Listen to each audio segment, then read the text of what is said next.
kalakasan ko. Nais ko'y manahan sa presensya mo. Buong puso, buong lakas, isip at kaluluwa, Panginoon, minamahal kita. Ikaw ang aking buhay at pag-asang tunay. Sa bisig mo, Panginoon, ako ay hihimlay. Tamis ng iyong pag-ibig, nadarama ay langit. Sa piling mo, Panginoon, kailan may di ka't magpapalit.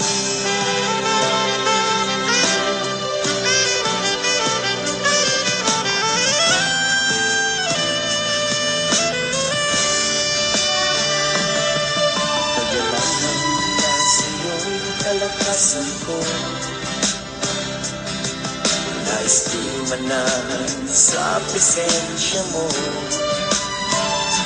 Buong puso, buong lakas, isip at kaluluwa, Panginoon, minamahal kita.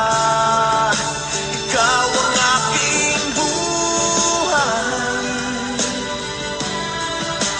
at pag-asang tunay. Sa bisig mo, Panginoon, ako ay hihimlay. Tamis ng iyong pag-ibig, higit pa ito sa langit. Sa piling mo, Panginoon, kailan may di ka'y magpapalit.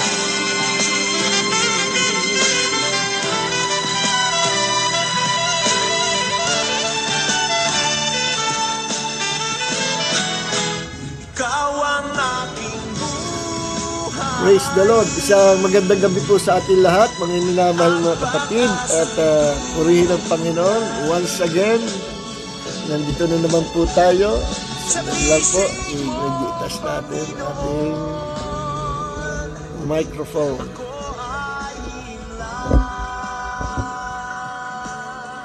Yan.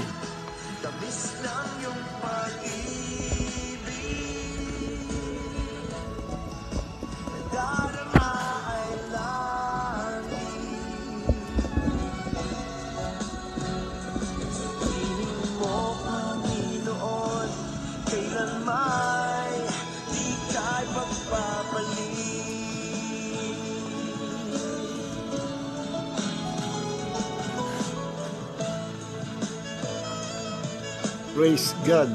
Hallelujah.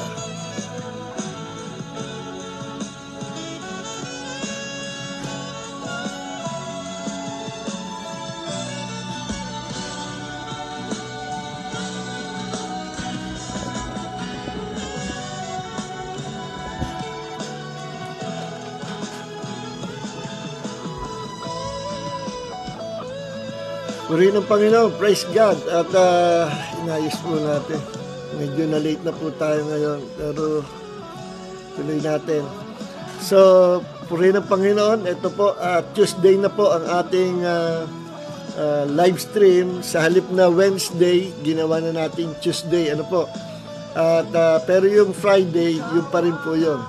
Hindi na babago. Ito lang Tuesday kasi nagkaroon na kami ng face-to-face prayer meeting every Wednesday sa aming pong church dito sa San Pablo.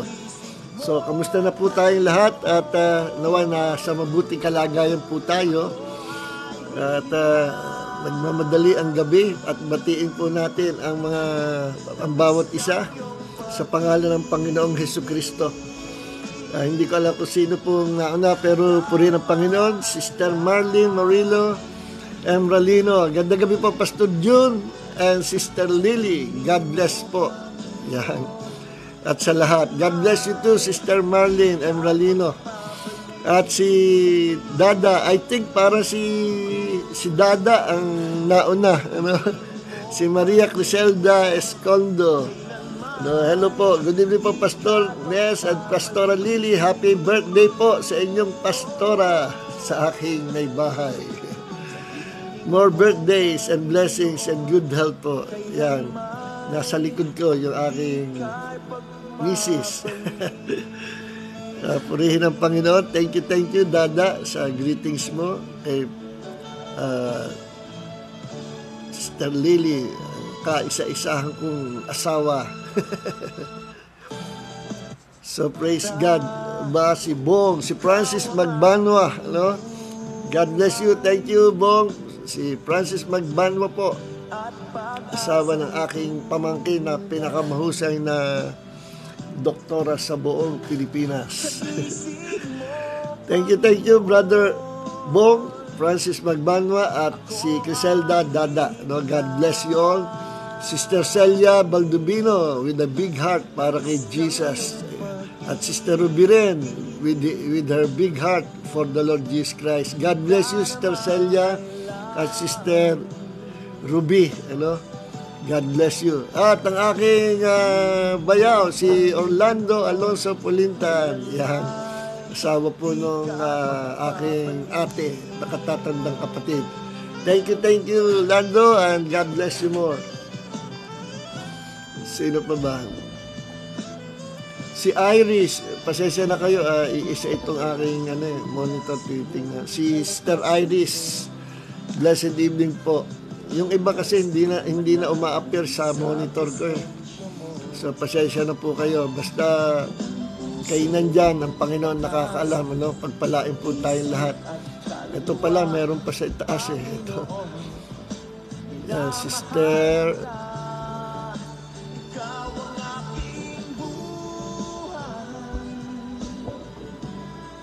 Benilda Gatudan de Mesa. Sister Benilda, kamusta na? No? God bless you, kapatid.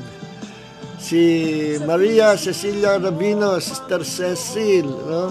Good evening po, Pastor June, Pastora Lily, family. God bless you always po. Salamat sa iyo, Sister Cecil. Maria Cecilia Rabino. No?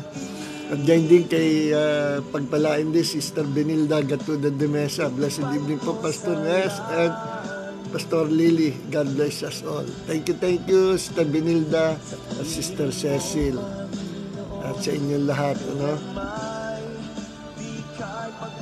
Okay. So, yung iba hindi na lumalabas. Si Sister Hilda Panday Dazo, no? Basta na kapatid, God bless you, Sister Hilda. Okay, nagmamadali ang gabi at tayo na po'y manalangin, ano? Para tayo ay makapag-Bible study na at tawagin na po natin yung mga kasama natin sa bahay, ating asawa, mga anak, kapitbahay, pati si chairman. So, praise God. So, tayo po ay manalangin. Heavenly Father, we invite the presence of the Holy Spirit tonight to teach us once more. Ang Banal na Espiritu po ang aming guro, ang aming teacher, the third person of the Godhead. Teach us tonight, Holy Spirit. Thank you, Lord. At sa gabi to, we ask you, Father God, to fill us once more. Pour out your Spirit upon us, and let us all be filled and be flooded with all the fullness of God. Fill us with the fresh anointing of wisdom and revelation para maintindihan po na malalim na bagay na nagmumula sa iyo. Maraming po salamat. Thank you for leading us, guiding us, teaching us tonight. Thank you, Lord, sa pagsasalita mo sa amin. At ang lahat po ng kapurihan, kaluwalit at kapangyarihan, tangi sa pangalan ng Panginoong Hesukristo ngayon at magpakailanman. Amen, amen, amen, amen. So, praise God. Patayin na po natin. Yan ang ating theme song. Dalawa yan. Ikaw ang aking buhay at saka yung kasama natin ng Diyos na pareho pong komposisyon ng ating kaibigan si Pastor Luis Baldomaro, no? At magaganda ang kanyang awit, lahat anointed. Kaya praise God, kamusta mo na po tayong lahat? At I pray na lahat tayo ay nasa mabuting kalagayan at kung nagkasakit man ay healed by the power of the name of Jesus. So sa gabi pong ito, teka patayin ko na po muna itong aking malaking monitor. Yan. So sa gabi pong ito, ang ating pong paksa ay halos continuation nung last week. Ano po? Ang title po nung last week kasi ano ba title? Motives for Giving. Ano yung ating motibo sa pagbibigay, no? At kaunting repaso nga lang para ma-recall natin yung pinag-aralan natin, no? Yung kasi pong motibo natin sa pagbibigay, kaya tayo nagbibigay ng ating financial support sa gawain sa church. Ito ay kinoconsider natin sa Panginoon natin binibigay for the glory of His name. Alam natin hindi naman kailangan ng Diyos ang pera, no? Ang ating Diyos ang creator of all things, pero binibigay natin sa Kanya ang ating offering, ang ating tithes, ang ating pinansyal na support sa church in the name of the Lord Jesus Christ for His glory. Bakit? Ano ang motibo natin? Bakit tayo nagbibigay sa Panginoon? At ito, itatama po natin, kasi ay usong-uso yung nananawagan ng pagbibigay, lalo na yung mga TV evangelists, no? Na uulitin ko lang, nagkaroon tayo ng problema sa ganyan, yung iba dyan, mga kaibigan pa natin, lalo na sa States, na uso yung mga TV evangelists, mananawagan, na sasabihin, if you will give $1,000 to this ministry, God will protect you. God will surely bless you. And if you will give $500, God will do this to you. Maraming pero yun po ay it's a form of manipulation, no?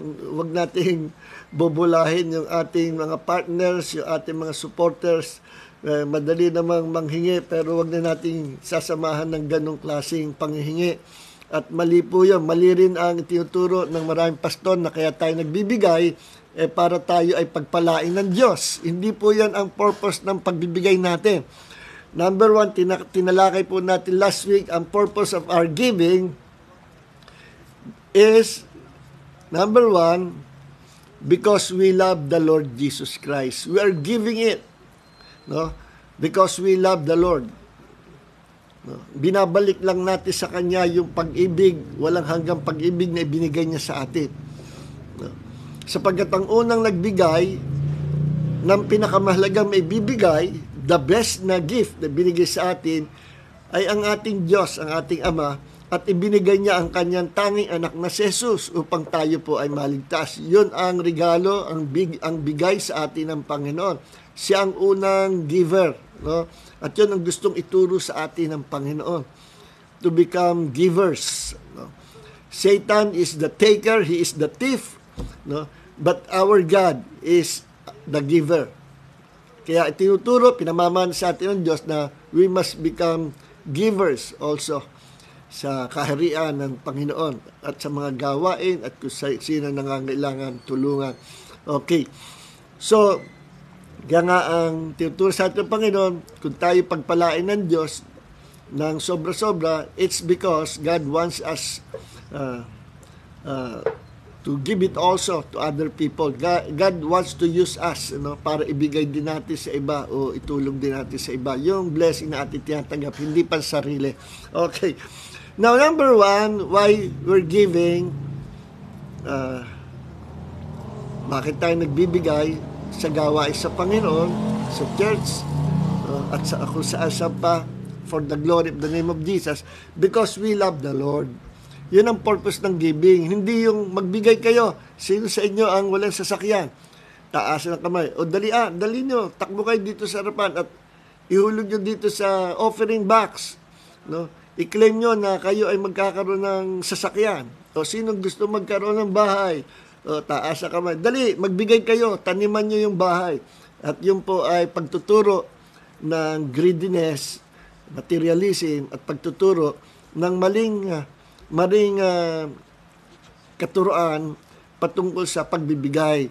Ang dahilan kung bakit tayo nagbibigay, because we love the Lord Jesus Christ. We love our God. No? At binabalik lang natin sa Kanya. Siya yung unang nagbigay sa atin. Pangalawa, bakit tayo nagbibigay sa Panginoon? Because giving is part of our worship. And in fact, giving is worship. You cannot worship God without giving. And giving is expression of our love.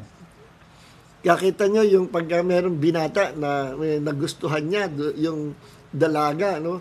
At patay na patay siya, gusto niyang ibigay yung the best doon sa dalaga na kanyang minamahal, sagutin lang siya. Okay.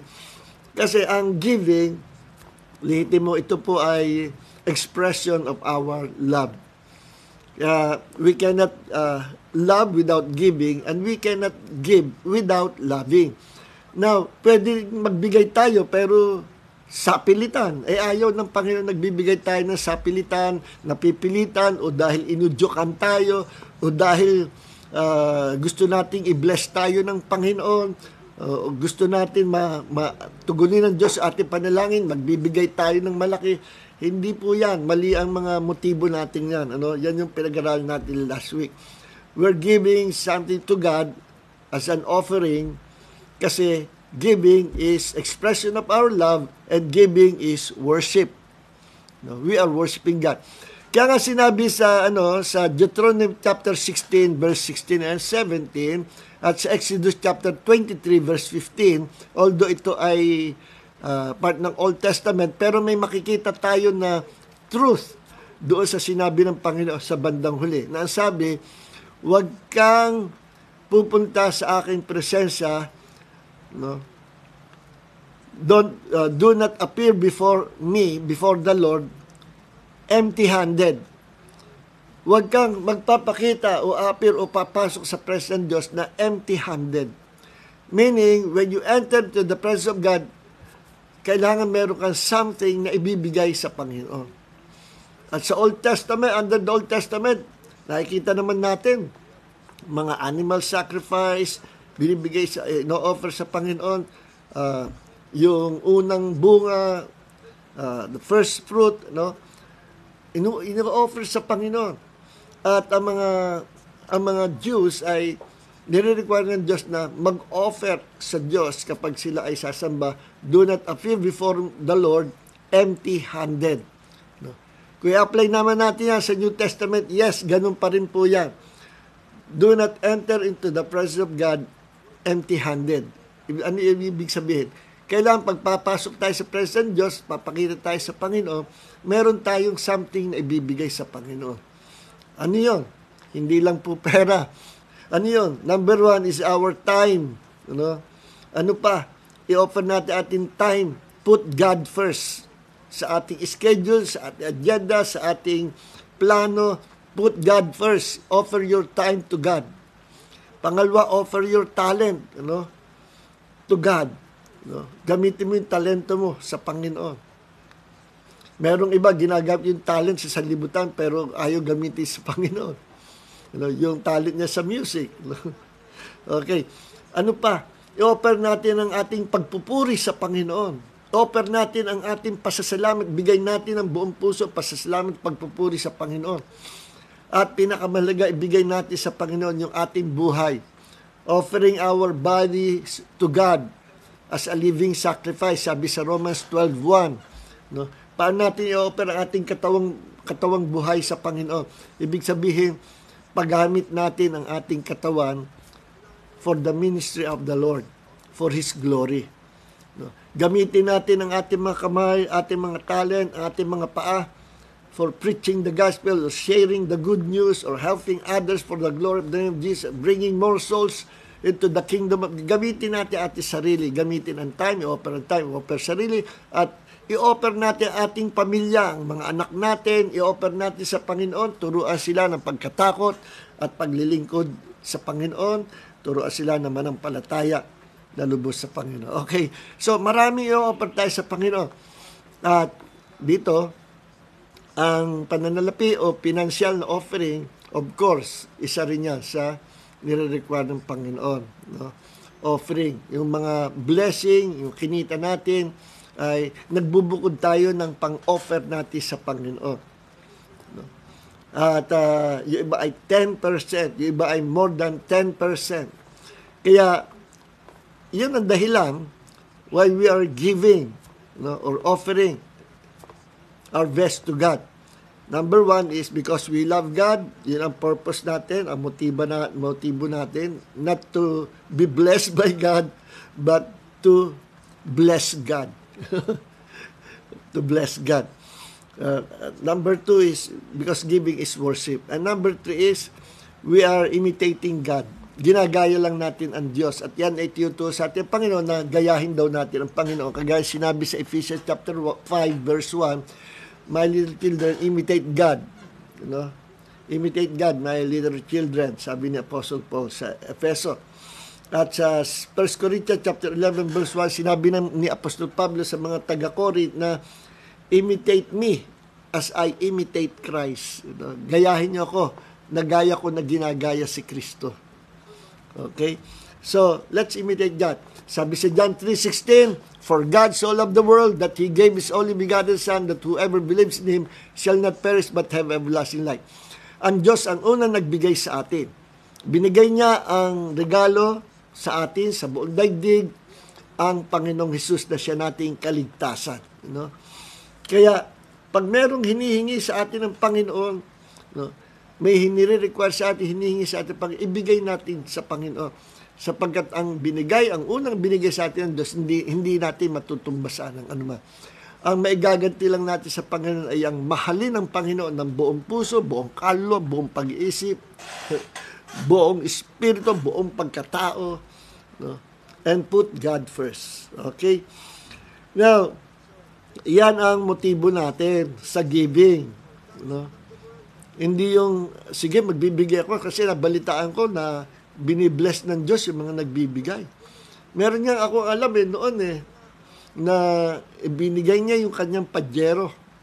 No? Binigay niya sa gawa ay sa Panginoon. Babago yung mananampalataya, businessman siya. Naghihintay siya na mangyari yung sinabi ng pastor na pag ikay nagbigay, babalik sa iyo, higit pa. Pik-pik, siksik, lig-lig, nag-uumapaw. Ang motive nung nagbigay, mas maganda sa pajero ko, yung ibibigay ng Panginoon, ay hintay siya na hintay, hindi na dumating. Hindi na dumating. Nadismaya at nanlamig. So, kita nyo? So, kapag tinuro natin sa pagbibigay ay aani tayo ng material blessing at ano pa, at yun ang purpose sa pagbigay, tinuturuan natin ang kongregasyon ng Diyos, ang mga disipulo ng Panginoon, sa maling paraan, tinuturuan natin na maging greedy sila at maging materialismo. Okay? Now, pero totoo po na sinabi sa Bible na kapag tayo nagtanim, tayo'y aani. Ang nagtatanim ng bahagya, aani ng bahagya. Kaya, sabi ng Panginoon sa Corinth ay ang nagbibigay ay magbigay ng masaya. Huwag napipilitan, kundi bukal sa puso. Okay. Now, yung paksa natin ngayon is about tithes and offering. At ang gawin nating title nito ay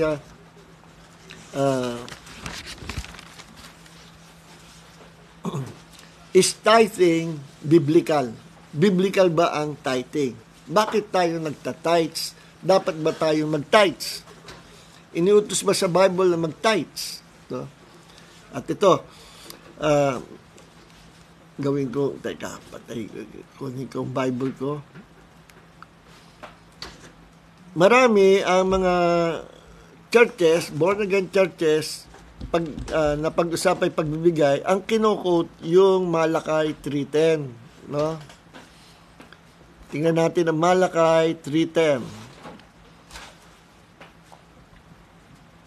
Ang sabi sa Malakay 3:10, chapter 3, verse 10, Bring all the tithes, the tenth, into the storehouse, so that there may be food in my house. And test me now in this, says the Lord of hosts, if I will not open for you the windows of heaven and pour out for you so great a blessing until there is no more room to receive it. Sabi dito, dalhin niyo sa akin, no, ang ikasampung bahagi ng pagpapala na binigay ko sa inyo. At dalhin niyo ito sa storehouse, sa kamalig, no, upang magkaroon ng pagkain sa aking tahanan. Subukan niyo ako dito sa area nito, sa area ng giving. Sabi ng Panginoon, kung hindi ko patunayan sa inyo, no, na aking bubuksan ang durungawan sa langit, ang bintana ng langit, at ihuhulog ko ang pagpapala na walang sukat na silid na kalalagyan. Ayan. So, ito yung kino-quote natin madalas. Pag tinanong tayo, nasa Bible ba? Biblical ba? Ginagawa ng church yun na pagbibigay ng tithes? Ang sagot po ay yes, of course, biblical. Pero, kapag ito ang ginamit nating talata, ang sinasabi ng iba, na hindi naniniwala sa tithing, kino-quote mo yan, yan ay talata under the law of Moses. No? Under the old covenant yan. Ebit yan ang sinusunod mo. We are now living under the new covenant. And under the new covenant, ito ang sinasabi. No? Ito yung turo rin ni Eli Soriano. No? Sa 2 Corinthians, ating ilagay ang Bible natin sa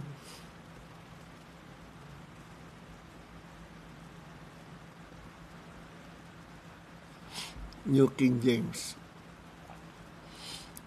Sa 2 Corinthians chapter 9 verse 7, chapter 9 verse 7, ito ang sinasabi, no? So, bakit kayo nagbibigay ng tithes? Unscriptural yan, unbiblical yan. Sapagkat hindi tayo inutusan ng Diyos magbigay ng tithes. Ano ba yung tithes? 10% nung blessing na ating tinanggap sa Panginoon. Ibubukod yung 10%, yun ay ibibigay sa Panginoon. Yun ang tithes. Ano? Kaya tithes means 10 part. Ngayon, sa Biblia ba yan? Yung pagbibigay ng 10%. Ang sagot ko dyan, yes. Pero,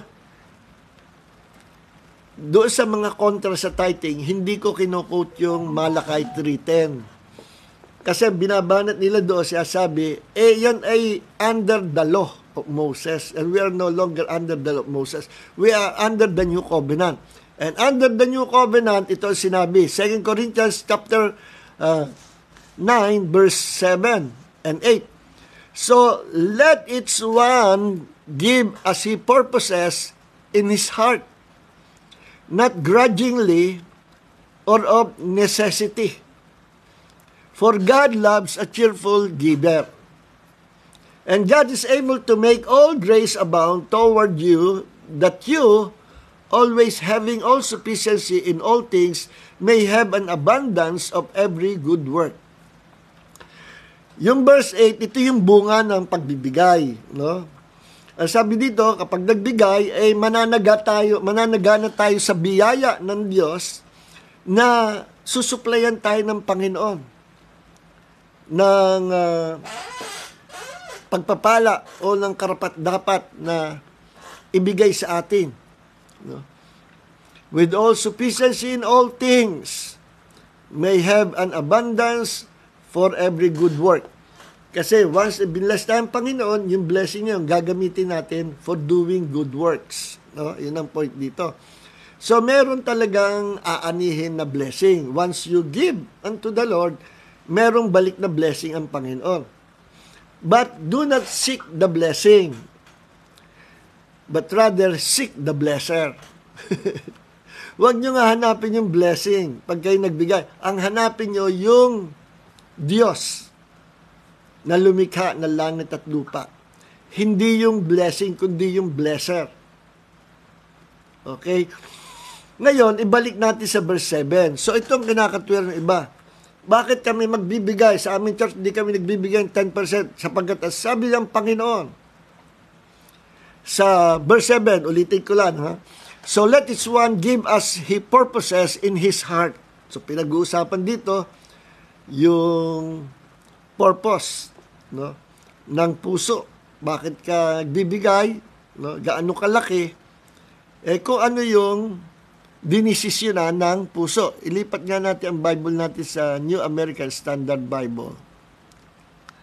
Yan po ang paborito kong Bible mas accurate. At saka modern English. Each one must do just as he has decided in his heart. Yung pala ibig sabihin ng sa New King James ay according to the purpose of your heart. Medyo malalim. Sa NASB maliwanag na. Each one must do just as he has decided in his heart. So kung ano yung ipinahayag o pinagpasya ng iyong puso, yun daw ang lamang ang ibibigay mo o yun ang ibibigay mo. No? Hindi sinabing yun lamang ibibigay. No? Iko-correct ko, mali yung sinabi ko. Kundi sabi, kung ano yung dinisisyonan mo sa iyong puso, yun ang ibigay mo. Kaya naman, meron akong nakausap sa isang forum debate na dito kami nagtalo na kasi ang posisyon ko, ako naniniwala na ang mananampalataya hanggang ngayon pwedeng magbigay ng tithes. Dapat magbigay ng tithes and offering sa pangalan ng Panginoon. Ang posisyon naman niya, hindi siya naniniwala kasi ito ang kino-quote niya. No? Ito ang verse 7 ng 2 Corinthians chapter 9. Na ang sabi, kung ano yung dinisisyonan ng puso mo, yun ang ibibigay mo.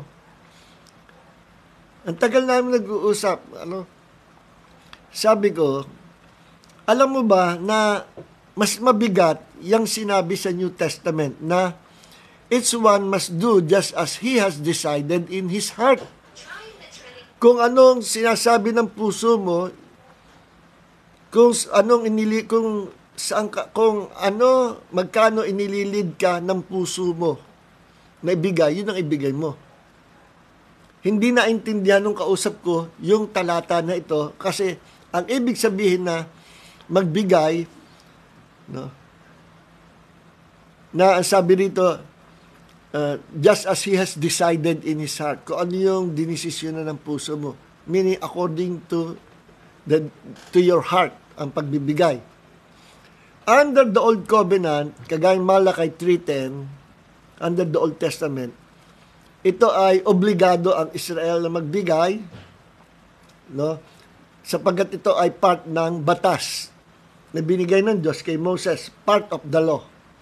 Yung tithing na tinuro ng Diyos, inobligan ng Diyos sa mga Israelites.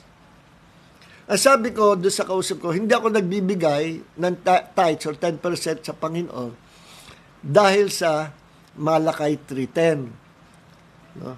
Agree ako na yon ay under the law of Moses. Nagbibigay ako sa Panginoon kasi yan ang sinasabi ng puso ko na umiibig sa Panginoon. Sabi ko, Brad, alam mo ba na mas mabigat yung sinabi sa New Testament? Sa Old Testament, 10% lang. Alam mo ba ibig sabihin ng talatang ito? Na magbigay ka according, no, kung ano impression o decision o pakiramdam ng puso mo na gusto mo ibigay, yun ang ibigay mo. Alam mo ba ibig sabihin niya? Ang ibig sabihin niya, magbigay ka kung gaano ang sinasabi ng puso mo, kung gaano iniibig mo ang Panginoon. Kasi pag heart ang pinag-usapan, it's about your love towards God. Kung gaano mo iniibig ang Panginoon, na galing sa puso mo, yun ang ibibigay mo. So speaking of loving our God, gaano mo iniibig ang Panginoon? Is it 10%? Is it 20%? Is it 60%? Is it 80%? Ang sabi ng Panginoong Yesus, love God with all your heart, with all your mind, with all your soul, with all your...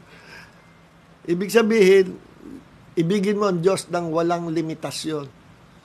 So that means, pag pinag-usapay pagbibigay according to your heart, ang pagbabatayin dito, hindi kautusan ni Moses, kundi yung pag-ibig mo sa Panginoon. Pag itong kinot mo, lalo kang magugulat. Dahil ang tatanong sa iyo, gaano mo iniibig ang Panginoon? Sa totoo lang, gaano mo iniibig ang Panginoon? Is it 10%? 80%? Or 100%? Alam nyo, nire-require sa atin ang Panginoon, ibigay siya. No limit. It's 100%. Buong buhay natin. So, kung 100% ang hinahanap sa atin ng Diyos, na i-demonstrate natin na pag-ibig sa Kanya, and we can demonstrate our love or express our love to Him through our giving. Magkano nga ibibigay mo sa Panginoon? Alam nyo kung ano sagot? Lahat. All. All.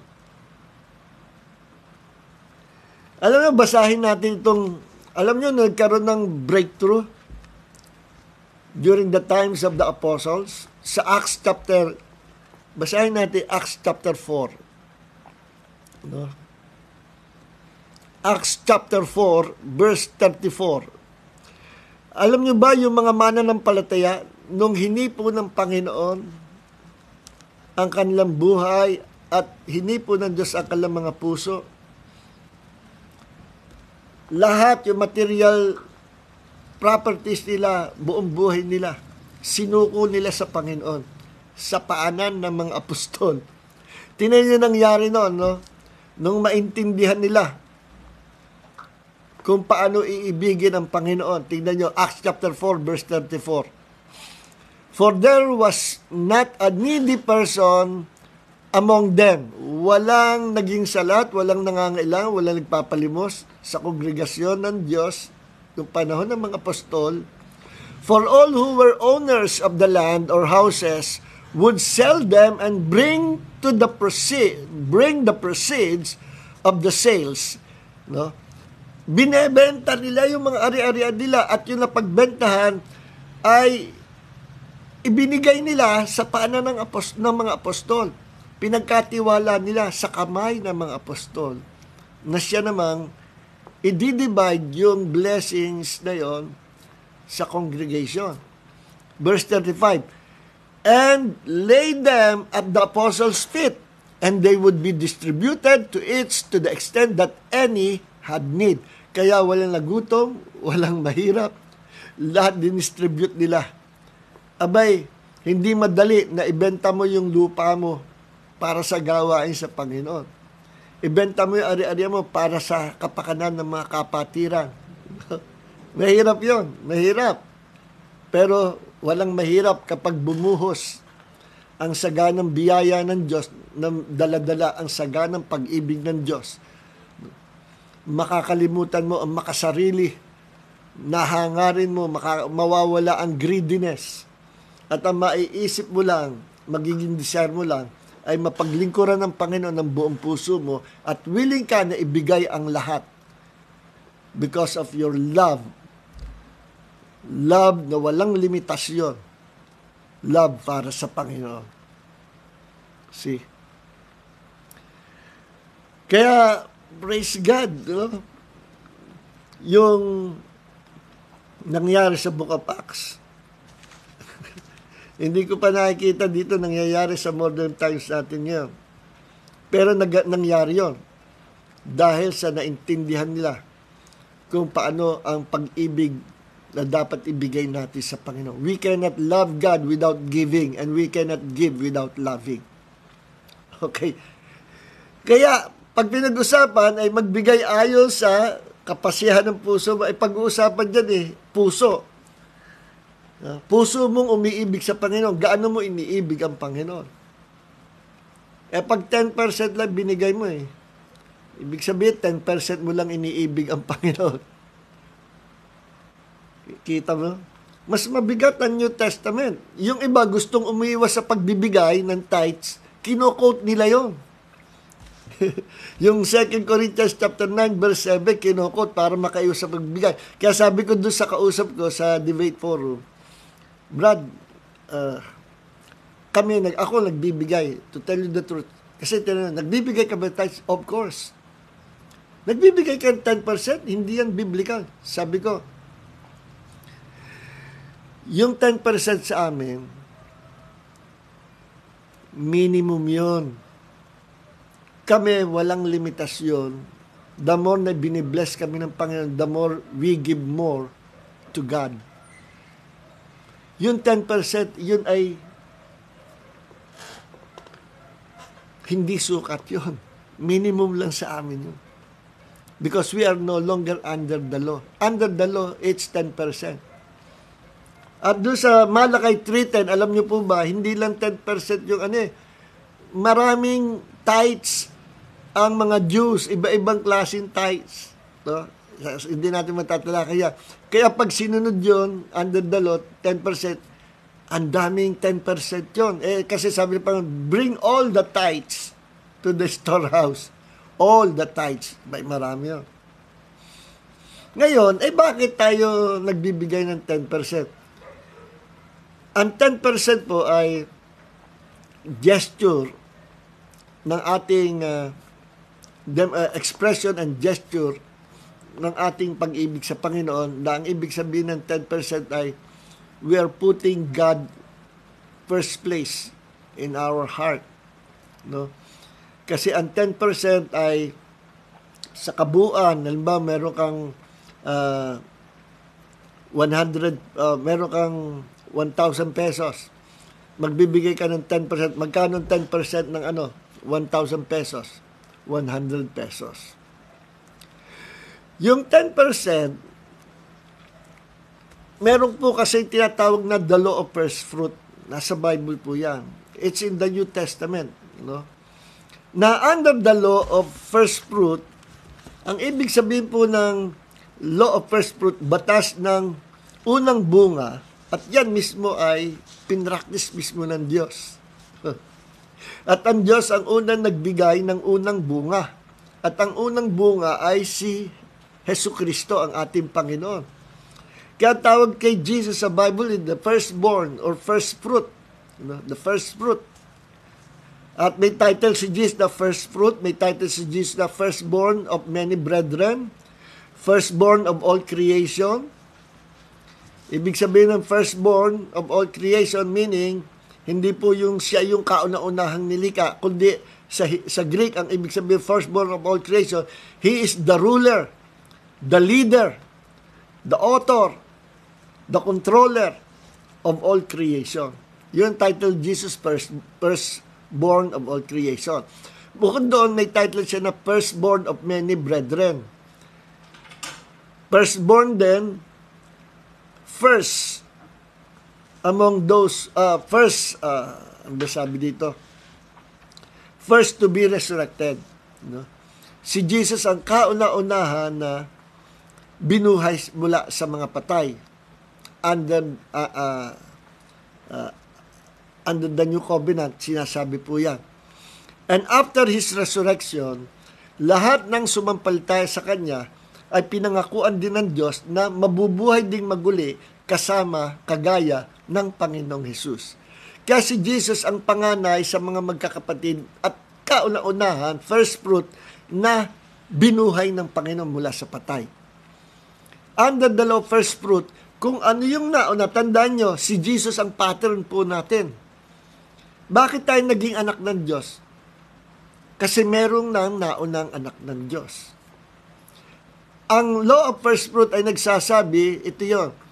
The law of first fruit is when we give God the first of your day, pwede ibigay yung kauna-unahan ng araw mo, first day of the week, or first week of the month, first month of the year, no?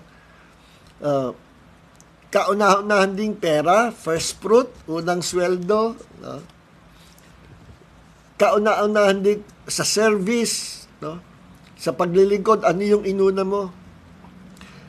pwedeng maging first fruit yung time. Anong ibig sabihin? Ang first fruit kasi, na tinatawag, the law of first fruit, kung ano yung inuna mo, the rest will follow. The rest will follow. Bakit nabago ang araw ng pagsamba ng mga Kristiyano? Ang mga Jews ay Sabat or Sabado. No? At Sabado. Pero nagkaroon ng Christianity, pinakita na iba at separated ang Christianity sa Judaism. Ang Judaism ay Saturday. At kung ikaw ay hindi naman Jew, hindi ka kasali roon. may church na Sabado ang worship, hindi naman sila Jew. Iyon ay inuto sa mga Jew. Sa buong henerasyon nila, hindi ka naman Jew at hindi ka naman under ng Old Covenant. At hindi ka naman kasali doon sa kinausap ng Diyos na pinagbilinan na i-observe nyo ang Sabat sa buong henerasyon ninyo. Sa mga Jew yun. Hindi tayo part do kasi hindi naman tayo Jew at hindi naman tayo kasali doon sa sinabihan ng Panginoon. Under the New Testament, hindi po yung Sabat na Sabado ang pagsamba. Under the New Testament, mapapansin natin even the book of Acts, sinabi doon na ang gathering ay first day of the week. And what is that first day of the week? Anong unang araw ng Sanlinggo? Hindi po Monday. Akala ko noon Monday. Sunday po. Sunday ang first day of the week. Bakit? Para magkaroon distinction. Iba yung Judaism, iba ang Christianity. At ito ginawa ng mga apostles at mga alagad noong unang panahon. Nung si Jesus ay nabuhay na maguli, every time na si Jesus ay magpapakita, nung siya nabuhay na maguli, it was Sunday. Tandaan niyo, si Jesus ay nagpakita. Alam niyo po ba na si Jesus ay namatay Wednesday between 3 o'clock to 6 o'clock p.m. Pagpalo ng p.m. sa Israel, hindi na Wednesday, Thursday na yun. Kasi ang beginning of the day nila ay 6 o'clock. Sa atin ay 12 o'clock. Ano po? Nagpapalit araw. Ang pagpalit ng araw sa kanila, 6 o'clock ng hapon. No, sa Israel. Kaya nung si Jesus namatay, Wednesday, 3 o'clock, pinasok ang bangkay niya, 6 o'clock. Sa libingan, no? Bumilang kayo ng 3 days. Kasi sabi ni Jesus, kung paano si Jonah ay 3 days and 3 nights sa loob ng fish o sea monster o balyena. Ganon din naman ang anak ng tao, referring to himself, na 3 days and 3 nights ako in the very heart of the earth.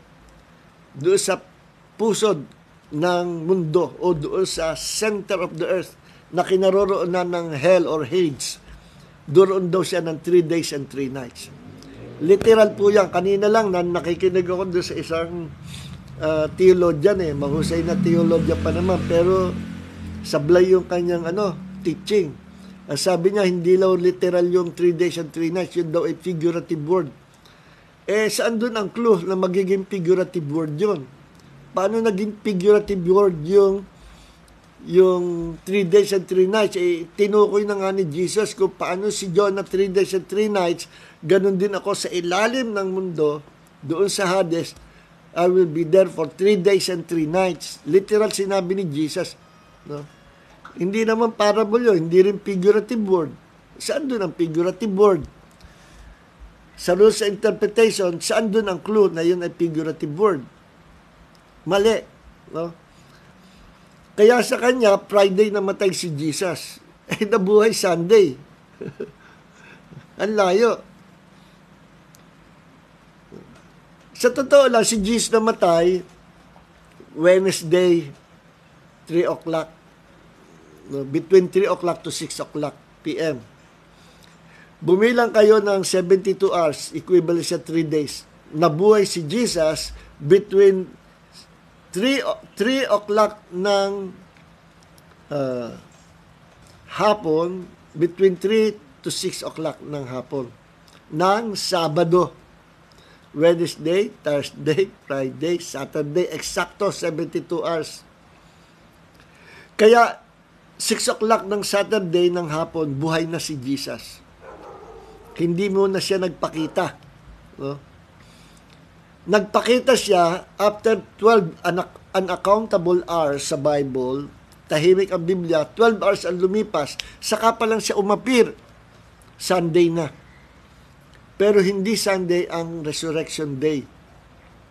Sunday ang day ng pagpapakita niya.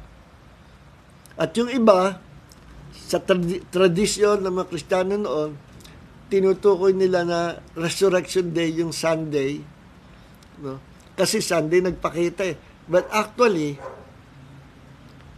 hindi Sunday na buhay si Jesus, kundi Saturday pa lang ng 6 ng hapon.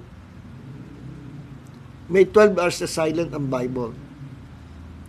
At ibang story po yun na saka natin pag-aralan. May ginawa ang Panginoon within that 12 hours. Okay. Bigyan ko kayong clue. Nag-preach si Jesus sa Hades, sa mga masuwayin na espiritu ng times ni Noah.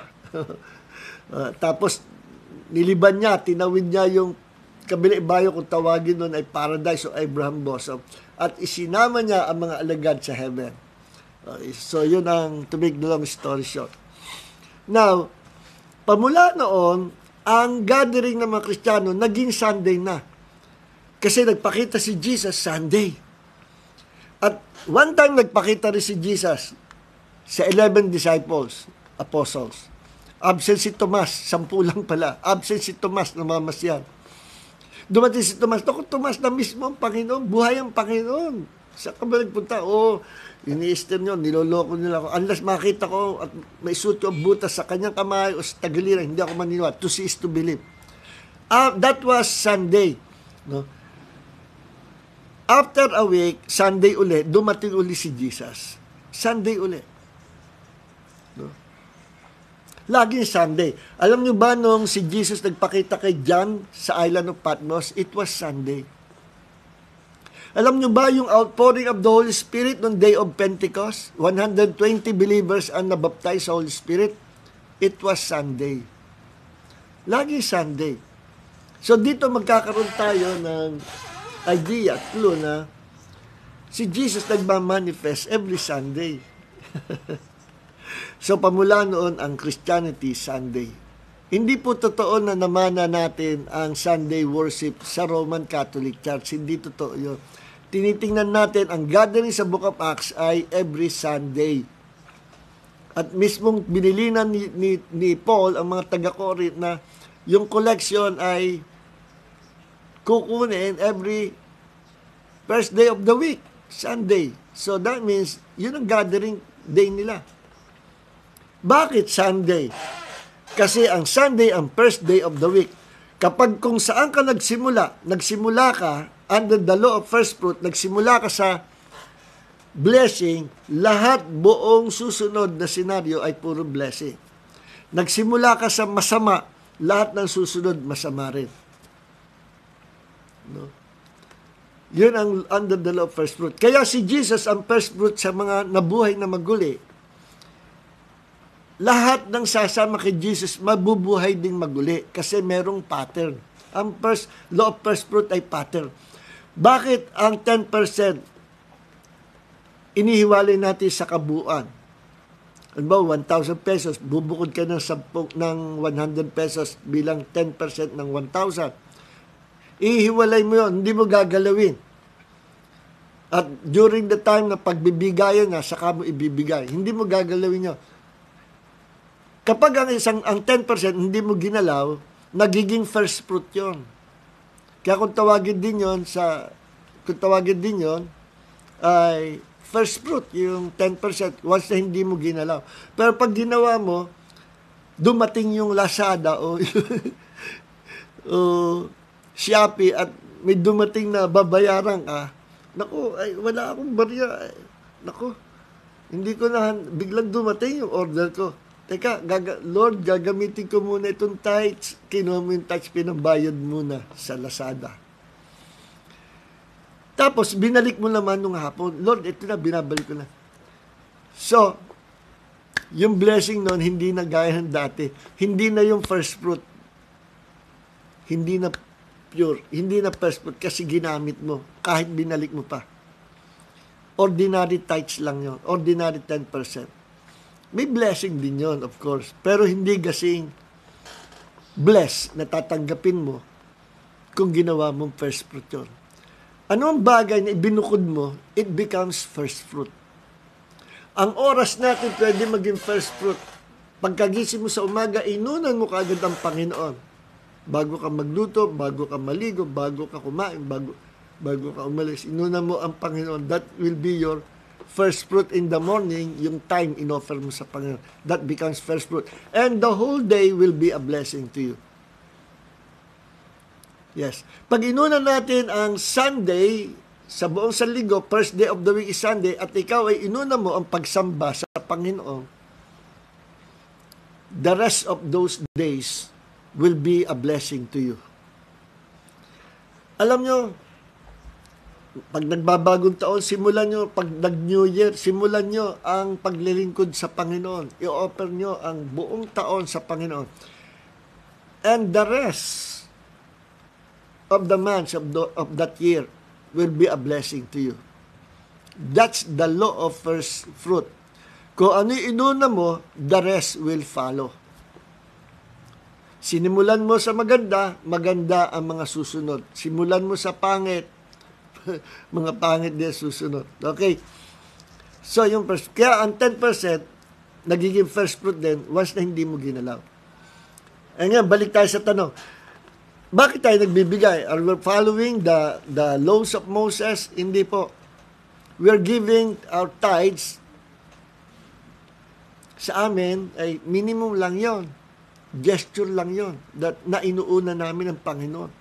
But the more God bless us, the more we give more to God. Kaya sabi ko doon sa kausap ko, balik ako na kausap ko sa debate forum, Brad, maging honest tayo.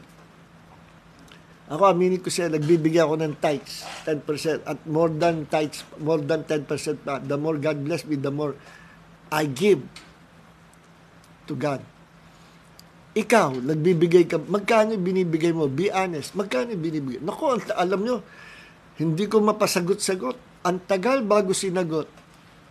Hindi ko talaga binitawan siya doon. Hindi. Sinabi ko sa iyo kung magkano binibigay ko. Kasi tinanong niya ako eh. Tanongin kita, ikaw ba nagbibigay ng tithes? Ay, oo, 10%. The more God bless me, higit pa dyan, bibigay ko sa Panginoon. Minimum lang sa amin yan. Sanay kami magbigay niyan. Chicken lang sa amin yan. Hindi kami nanghihinayan na magbigay ng 10%. Minimum nga lang sa amin yan. Ngayon, ikaw naman tatanungin ko, sabi ko sa kanya, Brad, be honest, magkano binibigay mo kapag ikaw uma-attend ng worship service sa church nyo? Ang church nyo hindi naniniwala sa 10%, so magkano binibigay mo? Hindi niya masagot-sagot. Nahihiya yata. Bandang huli, pinilipit ko tayo kasi piniga ko eh. Umamin. Alam mo, Brad, ganito yan eh. Sa amin may kalayaan magbigay kasi sabi sa Bible, magbigay ayon sa ipinasya ng puso. Kaya, ganito kami magbigay. Ganito ako magbigay. Pag ako'y nagsweldo, kung ano yung mga pangangailangan namin ng aking pamilya, tatagpuin muna namin yon. Gagamitin namin yung sweldo ko.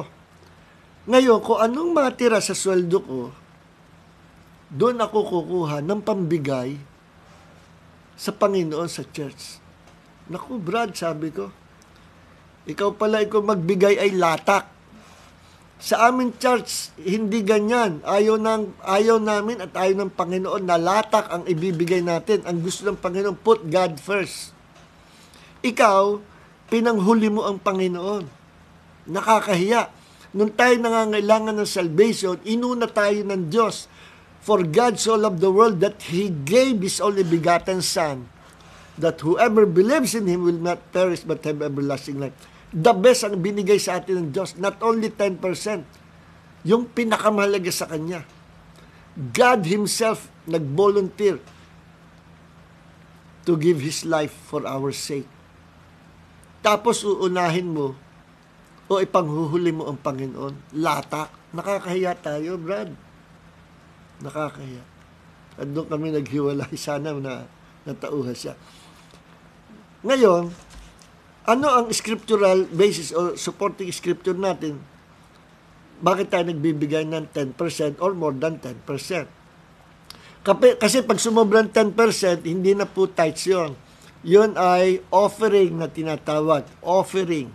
Lampas ng 10%. Ngayon, kapag naibigay mo ng offering at gusto mo pa magbigay sa Panginoon, dahil yun ang pinapasya ng puso mo. Umaalma yung pag-ibig mo. Yun ang iyong kakainin, isusubo mo na, binigay mo pa sa Panginoon. Yun ay may kasama ng dugo. Ang tawag doon, sacrificial giving. Yung pamasahe mo, na pamula sa inyo, pamula sa church hanggang sa bahay nyo, o pamula bahay nyo hanggang church, ay 3 kilometers. Yung ipapamasahe mo, ibinigay mo pa sa Panginoon. Nagtiyaga ka na lang na maglakad. Alang-alang na maibigay mo, may maibigay ka sa Panginoon. Ang tawag doon, sacrificial giving. Dugo at pawis mo na, figuratively speaking. Dugo at pawis mo na ang binibigay mo. That is sacrificial giving. And God will reward you for doing that. Kasi ginaya mo si Jesus, sinacrifice na ang kanyang sarili. Okay, now, so, alam niyo po ba na bago pa, kaya sabi ko sa mga sinasabi, nagbibigay kayo, under the law yan, 10%. Listen, bago pa ibigay ng Diyos yung Malakay 3:10, under the law of Moses, sadyang tinuruan na ng Diyos ang kanyang mga lingkod na magbigay ng 10% nung unang panahon. At ang kauna-unahan dyan, makikita natin sa Bible, si Abraham. Nung si Abraham ay galing sa digmaan, tanda niyo nung kinidnap dinala, hinastig si Lot, nirescue ni Abraham, nanalo sila, umuwi sila, dala nilang spoils of war, hinakot nila yung mga blessing from the war. No? Nagkita sila ni Melchizedek. Sino si Melchizedek? Napakahiwaga pong high priest ito. Si Melchizedek, ang kalagay niya, high priest na siya, king pa siya. King of Salem, at the same time, he was a high priest. Who was Melchizedek? Ito, sino si Melchizedek? Mahiwaga po yan. Una-una, sabi ng ibang theologians, wala daw, there's no such place na tinatawag na Salem noong unang panahon. Sabi naman ng iba, hindi, meron na. Whatever, no, kung meron o hindi. At doon kinuha yung pangalang Jerusalem. Jerusalem. Yung Salem or Salem, Salem means peace. At si Melchizedek ay king of Salem. At the same time, he was high priest. Sa buong Biblia, siya lang yung high priest na king pa. Wala nang iba sa Bible sa Old Testament. Maliban, pag nabasa natin ang New Testament, mababasa natin na si Jesus Christ, ating Panginoon, siya ay prophet, siya ay high priest, at the same time, he is a king. High priest na king pa. Sabi sa Bible, si Melchizedek larawan ni Jesus. Ako'y naniniwala, itong personal belief ko, at ito ay debatable. Sino si Melchizedek? I believe Melchizedek and Jesus are one. I believe, personal ko paniwala ito, si Melchizedek is si Jesus. Why? Number one, si Melchizedek sa lahat ng king, siya yung high priest. Sa lahat ng high priest, siya yung king. Sa Bible, walang kagaya niya, kundi si Jesus lang. High priest na, king pa. Pangalawa, si Melchizedek tinatawag na King of Salem. Si Jesus, we know that Jesus Christ is King, pero tinawag siyang Prince of Salem. Ano ba yung Salem? Salem sa Hebrew means peace. Si Jesus tinatawag na Prince of Peace. Pwedeng tawagin King of Peace because Jesus Christ is King.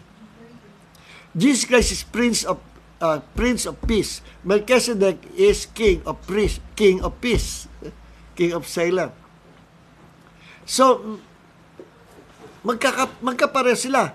Pangatlo, nung dating ni Abraham, sinalubong siya, nag-meet sila ni Melchizedek. At binigyan si Abraham ng tinapay at saro na inumin. Sa Bible, sa New Testament, sino yung mahilig magbigay ng tinapay at naka ng saro na inumin? Or juice, grape juice. Sino? Walang pinakita sa Bible kundi si Jesus lang. Si Melchizedek, inabutan si Abraham ng bread and drinks. Si Jesus, inabutan niya ang kanyang mga alagad ng bread and drinks. At sabi ni Jesus, gawin niyo ito na madalas bilang pag-alaala sa akin. Yun yung communion. Kaya, doon pa lang kay Melchizedek, nakita na natin yung bread and drinks na ibinigay niya kay Abraham. At ang ginawa ni Abraham, nung binigyan siya ng bread and drinks, ibinigay niya ang tithes niya kay Melchizedek. Ibinigay niya ang kanyang tithes kay Melchizedek. Ngayon, ang tanong, sino si Melchizedek? I believe Melchizedek was Jesus. Si Abraham, ang ama ng ating pananampalataya, the father of our faith. Yung kanyang faith ang ating ginagaya. Yung kanyang ginawa, ang ating ding ginagaya. He followed, he obeyed God. Yun ang ating ginagaya, yung obedient heart ni Abraham at yung pagsunod niya sa Diyos na hindi na kinu-question ang Panginoon. Pasado siya sa lahat ng pagsubok. Yun ang sinusundan natin, ang ating amang si Abraham, the father of our faith. At sapagkat siya yung ating sinusundan, ang ama ng ating pananampalataya, pag binasa natin ang Galatians chapter 3, verse 13, tingnan natin Galatians chapter 3, verse 13, Christ redeemed us from the curse of the law, having become a curse for us, for it is written, cursed is everyone who hangs on a tree. Verse 14, in order that in Christ Jesus the blessing of Abraham would come to the Gentiles, tayo po, Gentiles dati, so that the blessing of Abraham would come to the Gentiles so that we would receive the promise of the Spirit through faith. Dahil si Abraham ang ama ng ating pananampalataya, through the Lord Jesus Christ, ang blessing na kay Abraham ay dadaloy din naman sa atin na dating mga hentil. Pag ikaw hindi Jew, you are a Gentile. Dalawang klaseng tao lang na meron. We're not Jew, so we are Gentiles. That became Christians. So, dito ang maliwanag tinutukoy, pinapahalaga si Abraham, the father of our faith. At yung blessing daw ni Abraham ay dadaloy sa atin. So, kung ano yung ginawa ni Abraham, he offered that 10% kay Melchizedek. At si Melchizedek, I believe, was Jesus. Ang sabi ni Jesus sa mga Jew na hindi nagsisapalataya sa kanya, kasi yung mga Jew kasi na ay sumapalataya sa kanya, lagi pinagmamalaki, kami anak ni Abraham, kami anak ni Abraham. Lagi yung sinasabi niya, alam niyo ba, before Abraham was born, I am. Bago pa panganak si Abraham, nandoon na ako. Yun yung unang ibig sabihin. Pangalawa, bago pa panganak si Abraham, I am who I am. I am. Ako yung I am na nagpakilala kay Moses. And who was that great I am? Yahweh. Si Jesus yung Yahweh na nagpakilala kay Moses.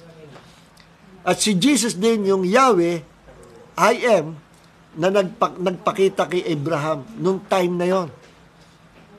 At sasabi ni Jesus, alam niyo ba, na bago pa panganak si Abraham, I am. Sabihin ko sa inyo to, natuwa si Abraham nung makita ang aking kaarawan. Sabi ng mga Jew, wala ka pang 50 years old. Sabihin mo, nakita ka na, natuwa si Abraham na makita ka. Paano nangyari yun? Sabi ni Jesus, before Abraham was born, I am. Nandun na ako. Nauna na ako kay Abraham. In fact, nagpangita kami. Ang tanong, kailan sila nagpangita? Dalawa lang ang pagpipilian kung kailan sila nagpangita. It's either nung nagpangita sila ni Melchizedek at si Melchizedek ay si Jesus. Pangalawa, possible na nung dumating yung tatlong lalaki na yung dalawa doon ay anghel at sabi sa Bible angels, itong angel na ito kakaiba, angel means messenger. Mga theologians naniniwala, yung isang angel na yon doon sa tatlo was the Lord Jesus Christ. Kasi ang tawag ni Abraham ay Lord.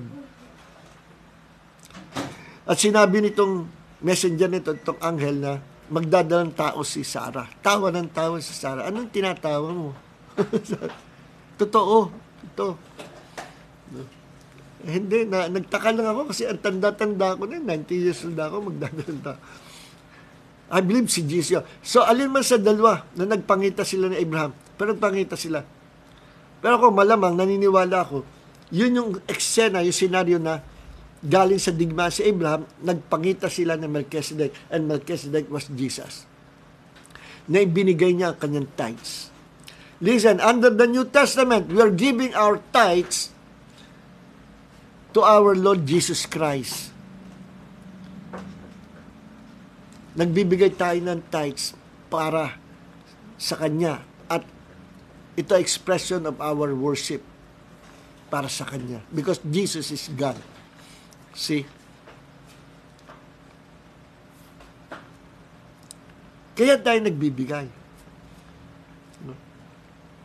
At yung law of Moses sa Malakay 3:10 na sinabi, ibalik nga natin kasi may quote ako doon, na sinasabi na bring the whole tithes into the storehouse so that there may be food in my house, and put me to the test now in this, says the Lord of armies, if I do not open for you the windows of heaven and pour out for you a blessing until it overflows.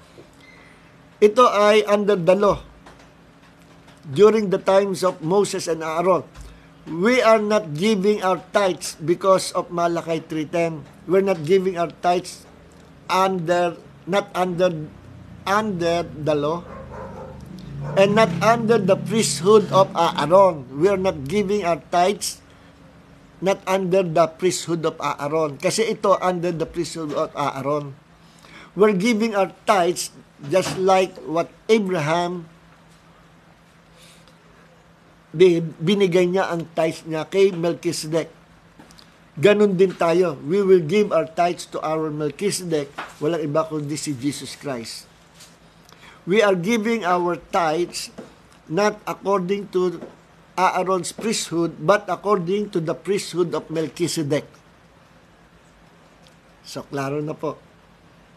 Kung si Abraham nagbigay kay Melchizedek ng 10%, bakit naman tayo hindi? So, hindi na yan sakop ng law. Bago pa magkaroon ng law, nauna nang nagbigay ng 10% si Abraham. Pangalawa, Genesis chapter 28, verse 22. Si Jacob, na siya naging Israel, nangako,